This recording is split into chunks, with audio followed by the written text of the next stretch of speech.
बात होगी इस वीडियो में स्किन डिजीज़ के हवाले से, जिसको सोरियासिस कहा जाता है। ये एक ऑटोइम्यून डिजीज़ है जिसमें कुछ यूँ हो रहा होता है कि हमारे जिस्म के अंदर जो एक दिफाई निज़ाम है, जो बाहर से आने वाले इन्वेडर्स, बैक्टीरिया, वायरसेस, सेल्स को ये किल कर रहा होता है। बाज़ औक़ात जीनाती तब्दीली की वजह से वो डिफेंसिव सिस्टम हमारे जिस्म के अपने सेल्स को टारगेट करने लग जाता है, सेल्स, टिश्यूज़ को ये डैमेज कर देता है। वो सेल्स जो पहले 28 से 30 दिनों में जाके ख़त्म होने थे, वो 3 से 4 दिनों के अंदर ही वो सेल्स डेड होने लग जाएंगे।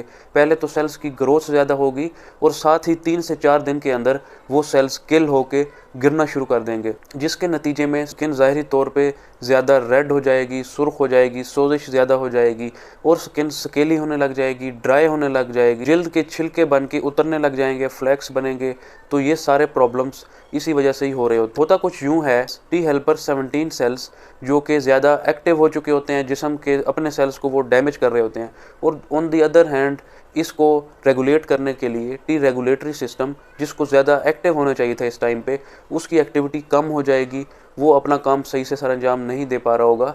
तो टी हेल्पर 17 सेल्स को काउंटर करने के लिए, उसको बैलेंस करने के लिए कोई सिस्टम जिस्म के अंदर नहीं होगा, ये प्रॉब्लम्स ज़्यादा देखने को मिल रहे होते हैं। एक और वजह जो बॉडी का नॉर्मल फ्लोरा होता है, जिसके अंदर हेल्दी माइक्रोबायोम्स होते हैं, ये ह्यूमन फ्रेंडली बैक्टीरिया होते हैं जो कि हमारे जिस्म के मेटाबॉलिज्म को रेगुलेट कर रहे होते हैं। रूटीन में ज़्यादा एंटीबायोटिक्स का इस्तेमाल या जिस्म के अंदर कोई इन्फेक्शन लंबे अरसे तक चला हो, तो उस वक्त ये बैक्टीरिया किल हो जाते हैं, इनका काउंट जिस्म के अंदर कम हो चुका होता है, तो भी ये प्रॉब्लम ज़्यादा देखने को मिल रहे होते हैं। इसकी एक और वजह विटामिन डी की कमी भी है, क्योंकि विटामिन डी इम्यून सिस्टम को रेगुलेट कर रहा होता है। ये वैसा ही काम सर अंजाम दे रहा होता है जैसा कि टी रेगुलेटरी सेल्स अंजाम दे रहे थे।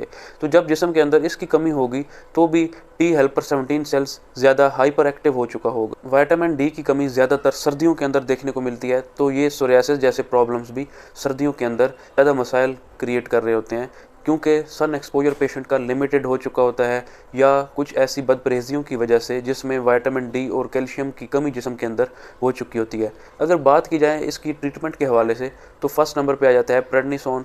पेशेंट को प्रेडनिसोन दिया जाता है, ओरल फॉर्म में भी दिया जाता है और टॉपिकली स्किन के ऊपर लगाने को भी दिया जाता है।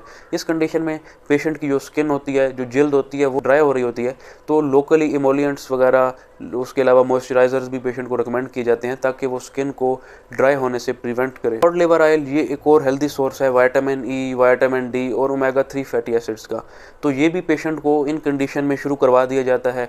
नेक्स्ट नंबर पे आ जाते हैं बाइल साल्ट्स। अब बाइल साल्ट्स विटामिन डी को एक्टिवेट करने के लिए बेहद ज़रूरी होते हैं, जिन रिसेप्टर्स पे जाके जिस्म के अंदर विटामिन डी ने अटैच होना होता है और जिस्म के अंदर जज़ब होना होता है। बाइल साल्ट्स उनको एक्टिवेट कर रहे होते हैं। जैसे ही हम कोई खुराक खाते हैं, डाइजेस्टिव सिस्टम में जाती है, जब वो छोटी आंत में पहुंचती, गाल ब्लैडर से, लबलबे से बाइल साल्ट सक्रीट होके वहाँ पे आ जाता है, तो उस छोटी आंत के अंदर वो विटामिन डी जैसे कंपाउंड्स की एब्जॉर्प्शन को इन्हेंस कर देता है। तो इन मसाइल के अंदर बाइल साल्ट्स को भी लेना चाहिए। बाइल साल्ट्स रिसेप्टर पॉलीमॉर्फिज्म से भी प्रिवेंट कर रहा होता है। टी हेल्पर 17 सेल ज़्यादा एक्टिवेट हो चुके थे, तो इस कंडीशन में बाइल साल्ट डायरेक्टली जाके उनके फंक्शन को भी सप्रेस कर रहा होता है। टी रेगुलेटरी सेल जैसा रोल भी अदा कर रहा होता है।